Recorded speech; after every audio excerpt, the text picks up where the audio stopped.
In the grand history of the Roman Empire, few emperors have been as controversial as Tiberius, a brilliant general, a reluctant ruler, and a man plagued by paranoia. His reign was marked by military success, political manipulation, and a retreat into isolation.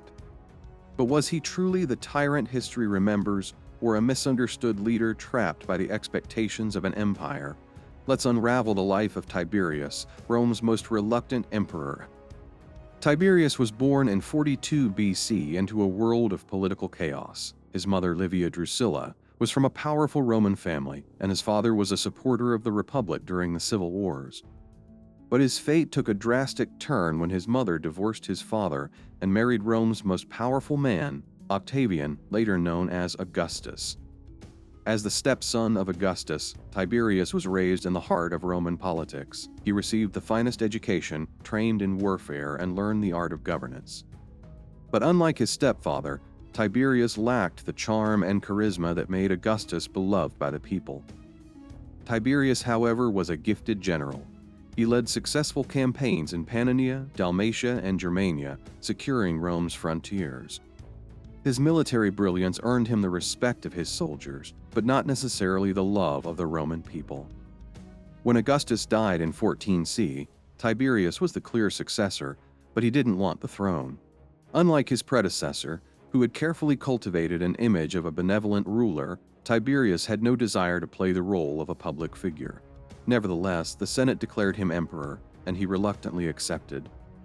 From the start, his reign was uneasy. He distrusted the Senate, and the Senate distrusted him.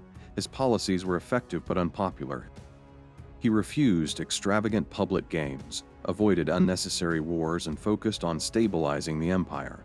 But his unwillingness to engage with the public made him seem cold and distant. As the years passed, Tiberius became increasingly paranoid. He relied heavily on his right-hand man, Lucius Aelius Sejanus, the commander of the Praetorian Guard.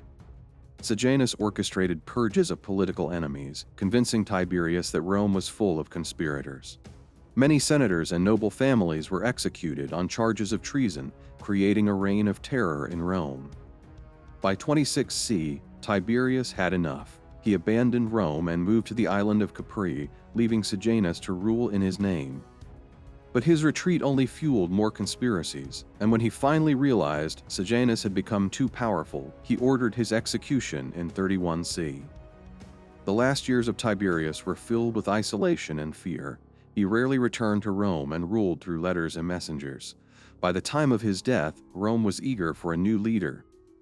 On March 16, 37C, Tiberius died at the age of 77.